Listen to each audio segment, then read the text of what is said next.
And now it's time when I invite our next guest of honor of this session, the Senior Country Officer for India and International Finance Corporation World Bank Group, Shri Vikramjit Singh ji. But before I invite him, I would like to request my technical team to kindly relay a small film on life of Shri Vikramjit Singh ji.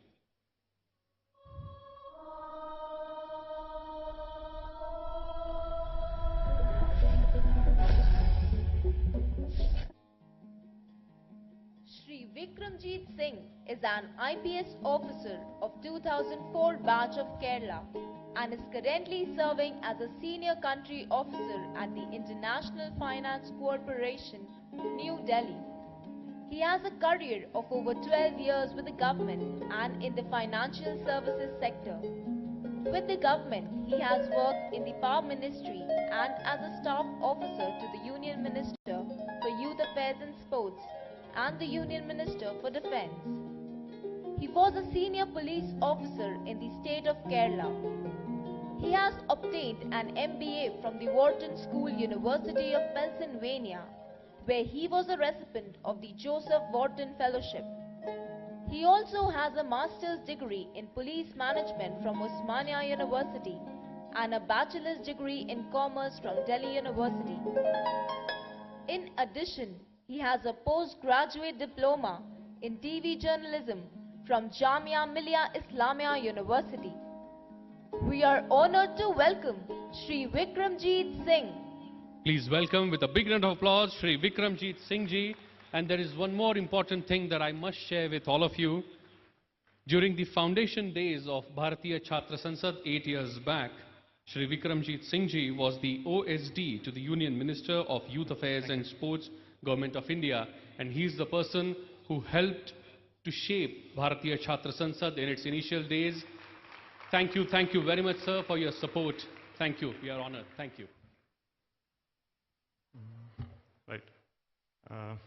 Respected speakers on the dais and my young friends, good afternoon, and thank you very much for this opportunity that you have accorded me to be here and to share my thoughts. As just mentioned, I had got associated with the Bharatiya Chhatra Sansad in 2013 when I was posted in the Ministry of Youth Affairs and Sports. And at that point of time, I was really amazed by the ambition that Shri Rahulji had for BCS. And now when I'm here, I am equally amazed by what BCS has come to be. And I congratulate Shri Rahul Karatji and all the teachers and staff of MIT World Peace University for this great event, which is truly a gift for the youth of the country. I don't think that there's any other event in India today which measures BCS in terms of its scope, in terms of its impact and the potential that it has. And I think the credit for this great initiative must certainly go to Shri Rahul Karatji, to the teachers of MIT, and also to the students of this institution who've been associated with this. So with that, onto the topic of GDP versus gross domestic happiness. I think you have heard a lot of different aspects of this topic, and there's very little, I think, that I can add to this after such august speakers who've already spoken. But I think one way to explain this, my concept, my view on this topic would be to sort of explain a thought that had come to me when I was coming to Pune today, last evening. I hail from Pune and my parents reside here, so I was obviously looking forward to going home, meeting my parents and having my mother's home-cooked food. And I think in that respect, GDP and gross national happiness are two different aspects. All of us would at certain point of time would have gone and eaten in fancy restaurants. And to compare that to your mother's cooking, I think it is incomparable. The happiness that one gets out of going home, meeting one's parents, and sort of eating mother's home-cooked food, one can never compare that with the kind of happiness, with the kind of satisfaction that one gets out of eating in a fancy restaurant. And I think those are the different aspects that these two terms indicate. Now, I'll explain these more in greater detail, but first I think we need to define what is meant by happiness here and what is meant by GDP. GDP, we've all understood, speakers have spoken earlier, is a term that is a measure of economic activity in a country at a point in time in money terms. However, happiness is something which is more elusive, which is more difficult to define. And in my opinion, happiness has two different aspects. The first aspect is the momentary feeling of happiness that one gets, for example, if one were to buy a new phone or purchase a car. That feeling is momentary, it goes away as one gets used to that particular aspect. The other aspect of happiness is the more sustaining feeling of meaningfulness, of having contributed to society, or of having achieved one potential in life. Those are the deeper aspects of happiness, the deeper aspects of life satisfaction, which are more sustaining and which are what mankind should strive for. And when economists, when policymakers study happiness, it is the latter aspect that one studies. And what I like to highlight here is that the study of happiness or life satisfaction in relationship to GDP or in relationship to economic assets has led to some very interesting insights. And some of those I shared with you. For example, research has indicated, long-term research on people who won lotteries has indicated that while an initial win of a lottery leads to a lot of happiness in the individual, but over a period of time of about a year or so, the individuals on an average sort of come down to their old levels of happiness. So those are the more transient feelings of happiness.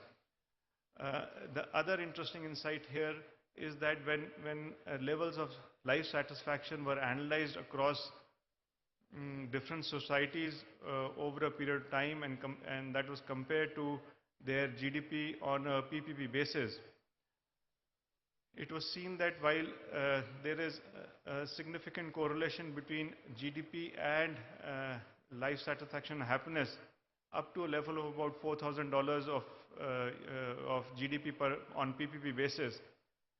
Subsequent to that, the impact of GDP declines, and the correlation was almost negligible. The third aspect here was that in societies and in countries, as countries have developed economically, the levels of life satisfaction amongst the residents, or amongst the citizens, has not changed drastically. A case in point is China, where over the last 2 decades, the GDP has multiplied 4 times. However, life satisfaction levels have remained almost the same. So what this points us to is that in life, economic wealth and happiness are not always correlated. Maybe correlated up to a level till the time we achieve certain basic necessities of life, and thereafter the satisfaction that one gets out of life, the happiness that one gets out of life depends on factors other than material wealth. So to give an example of this is to sort of use other indicators than GDP.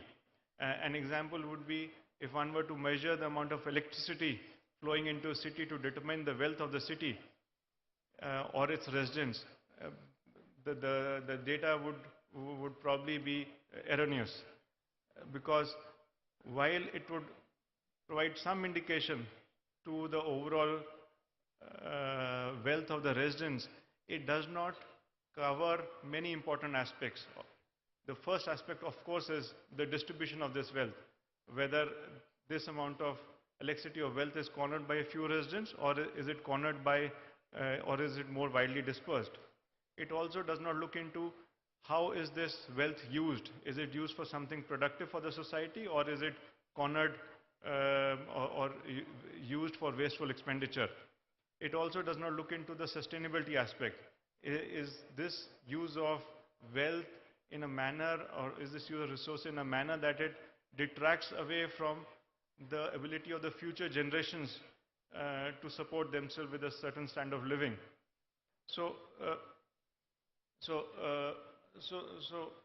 this begets the question, as if GDP and happiness are not related, why do policymakers, why do economists often refer to GDP when they measure the progress of a nation? And some of the reason why this is done is, one, because GDP is a measure that can be easily calculated. It is a neutral measure. And the third most important is the fact that GDP as a measure is a very plural measure. It is very amenable to a society where the work of the government should be to enable people, to provide the tools to the people to find what gets them happiness, find what is it that they seek in their life, and use this economic growth to achieve that. So it is not that GDP as a measure or GDP as a progress indicator is bad. It is just that it is a good measure of what it should measure, that is economic growth. But the problems arise that once this measure or this progress indicator is extrapolated to other factors of a nation's progress, like the development and the advancement of the nation and its citizens. So it is the lack of a good alternative indicator that leads to this focus on GDP, whereas it should be the focus, it should be the, this is the first time that I have gone over my time, so we'll conclude quickly. So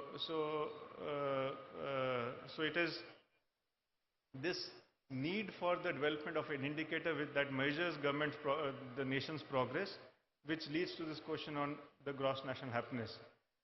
So far no indicator has been developed, but so far no objective indicator has been developed. We are hopeful that in the years to come, this is something that would employ policymakers and economists, and we would soon have a good indicator here. Thank you. Thank you very much, Shri Vikramjit Singh ji.